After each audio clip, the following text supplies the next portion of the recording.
वो दुनी 8। सुमित्रा के घर में आज काफ़ी भीड़ लगी हुई थी। उसके आसपास के लोग उसके घर में इकट्ठा थे और उन लोगों के बीच सुमित्रा की बहू नंदिनी थी। सुमित्रा बहन, वो तो तुम हो जिसकी वजह से आज हम कुछ कह नहीं रहे, वरना हम नंदिनी का वो हाल करते जो इसने कभी सोचा भी नहीं होगा। हाँ सुमित्रा बहन, ये बिल्कुल सही कह रही है। अरे भला ये दूसरों के घर के बारे में जानती ही क्या है जो हर जगह अपनी जुबान चलाने पहुंच जाती है। मैं आप सभी लोगों से हाथ जोड़कर माफ़ी मांगती हूँ। प्लीज़ हो सके तो मेरी बहू को माफ़ कर दीजिए। आगे से वो ऐसी गलती कभी नहीं करेगी।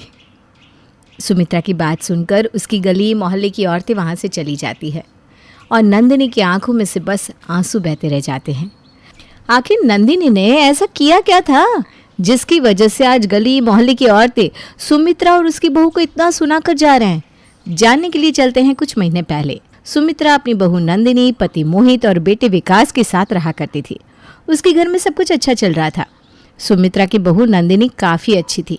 वो कहते ना, सर्वगुण संपन्न, वही थी सुमित्रा की बहू नंदिनी।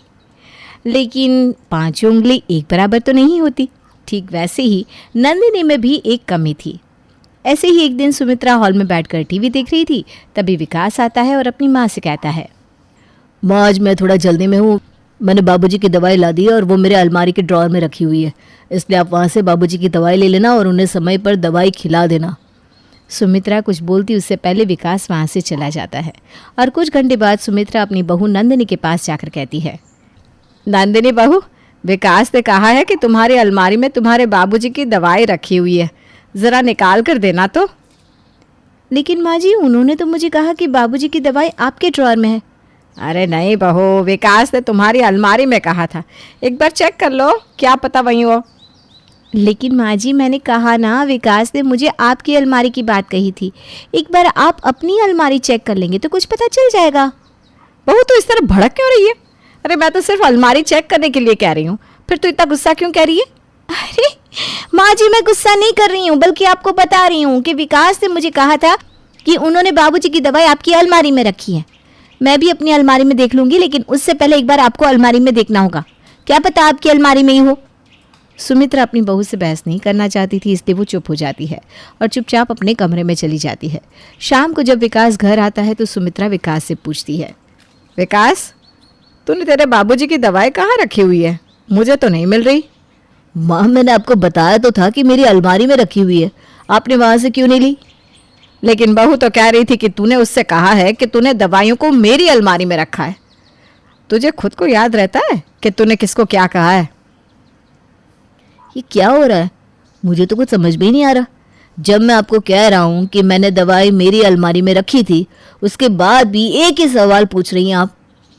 माँ, मैंने आपको नंदिनी दोनों को यही बात कही थी कि मेरी अलमारी में दवाइयाँ रखी हुई हैं, तो आप छोटी सी बात पर इतना बहस क्यों कर रहे हो दोनों? नंदिनी को यह किसने बोला कि मैंने दवाई आपकी अलमारी में रखी है? अरे मुझे नहीं पता विकास, तेरी बीवी ने मुझे जो कहा वो मैंने तुझे बता दिया। ठीक है, कोई बात नहीं, मैं अभी नंदिनी को यहाँ बुलाकर पूछता हूँ। नंदिनी, ओ नंदिनी, जरा बाहर आना। विकास की आवाज़ सुनकर नंदिनी बाहर आती है, जिसके बाद विकास सवाल करता है और उसका जवाब देते हुए नंदिनी कहती है, विकास, आप ही ने तो कहा था कि माँ जी की अलमारी में दवाइयाँ रखी हुई है, और मैंने माँ जी को ये कब कहा कि मैं माँ को अपनी अलमारी में दवाइयाँ ढूंढने नहीं दूंगी। मैंने तो बस माँ जी को ये कहा था कि वो भी अपनी अलमारी को देख ले, और अगर मैंने उन्हें अपनी अलमारी चेक करने को कह दिया तो कौन सा गुनाह कर दिया। नंदिनी की ऐसी बातें सुनकर सुमित्रा अपना सर पकड़ लेती है और हार मानते हुए कहती है, बहू तू सही है और मैं गलत, मुझे माफ़ कर। तू हमेशा ही सही रहती है, हम ही गलत रहते हैं। मुझसे गलती हो गई, अब चुप हो जा प्लीज़। इस तरह सुमित्रा अपनी बात खत्म करके अपने कमरे में चली जाती है और विकास भी फ्रेश होने के लिए अपने कमरे में चला जाता है। तो ये थी नंदिनी की कमी। जी हाँ, नंदिनी कभी अपनी गलती मानती नहीं, भले ही वो कितनी ही गलत क्यों ना हो। वो खुद की गलती होने के बावजूद और लोगों को ही गलत ठहरा देती, जिस कारण उसके घर वाले भी उसे कुछ नहीं कहते, क्योंकि उसके घर वाले घर में बहस नहीं चाहते थे। समय गुजरता है और गुजरते समय के साथ नंदिनी आए दिन गलती पर गलती करती और अपनी गलती को नज़रअंदाज करके अपनी गलती किसी और पर थोप देती। ऐसे ही एक दिन सुमित्रा की पड़ोसन कुंती उसके घर आकर सुमित्रा से बात कर रही थी। तभी नंदिनी वहाँ आती है और बिना बात सुने बीच में बोल पड़ती है। माँ जी, आंटी जी, कहीं आप वो पड़ोस वाली आंटी की तो बात नहीं कर रहे? अरे मुझे भी पता है उनकी बहू कैसी है। नंदिनी बहू, तुझे कुछ नहीं पता। अरे तू तो घर में रहती है, बाहर तो हम लोग जाते हैं, हमें पता है कौन कैसा है। फिर तो आंटी जी आप ये बात ना गलत बोल रही हैं।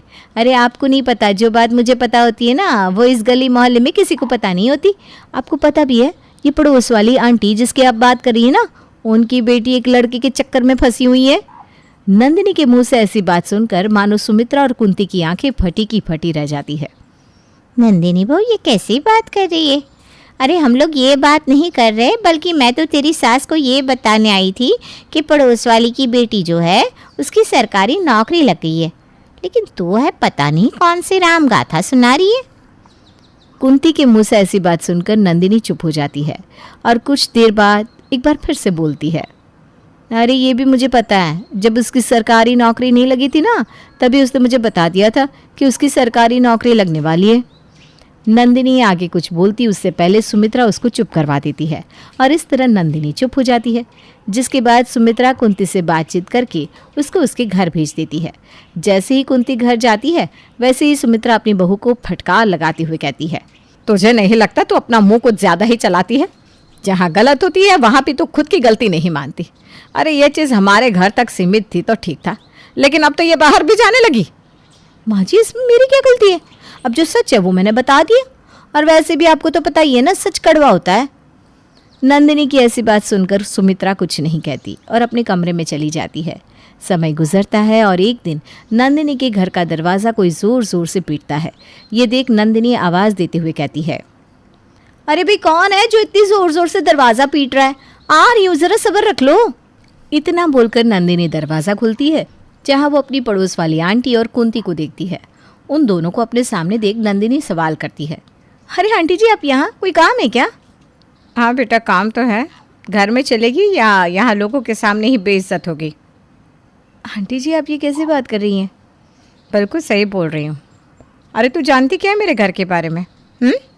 तू जानती क्या है मेरी बेटी के बारे में, जो तो इस तरह बोलने आ गई? दूसरों के घर में बोलने से पहले तो खुद का घर तो देख ले। तेरी ये बीच में बोलने की आदत और खुद की गलती ना मानने की आदत से तेरा खुद का खानदान परेशान है, और तू कहती है कि तुझे मोहल्ले की बात पता है। आंटी जी ये आप क्या कह रही हैं? भला मैंने आपके बारे में ऐसा भी क्या बोल दिया जो आप मुझ पर इस तरह भड़क रही हैं? नंदिनी बहू, इतना शरीफ मत बन। तूने क्या बोला है ये सारी बात न सिर्फ मुझे बल्कि पूरे मोहल्ले को पता है। हाँ तो पर इसमें गलत क्या बोला है आंटी जी? आप बताओ, आपकी बेटी किसी लड़के से प्यार करती है या नहीं? और आपकी बेटी ने खुद मुझे कहा था कि उसकी सरकारी नौकरी लगने वाली है, और अगर मैंने कुछ बोल दिया तो इसमें गलत क्या कर दिया? बस बहुत हुआ, बहुत बोल लिया तूने मेरे घर के बारे में, और बहुत सुन लिया मैंने मेरे घर के बारे में, लेकिन अब और नहीं। वो औरत नंदिनी के ऊपर चिल्ला रही थी, जिस कारण नंदिनी के घर में उसके मोहल्ले की भीड़ लग जाती है। पर तभी वहाँ सुमित्रा आती है और कुंती से सवाल करती है, कुंती बहन, ये क्या, मेरे घर में इस तरह की भीड़, और तुम लोग मेरी बहू के ऊपर इस तरह क्यों चिल्ला रही हो? सुमित्रा की बात सुनकर वो औरत उसको सारी बात बताती है, जिससे सुनकर सुमित्रा की भी नज़रें झुक जाती है। अरे सुमित्रा बहन, वो तो तुम हो जिसकी वजह से आज हम कुछ कह नहीं रहे, वरना नंदिनी का हम वो हाल करते जो ये सोच भी नहीं सकती।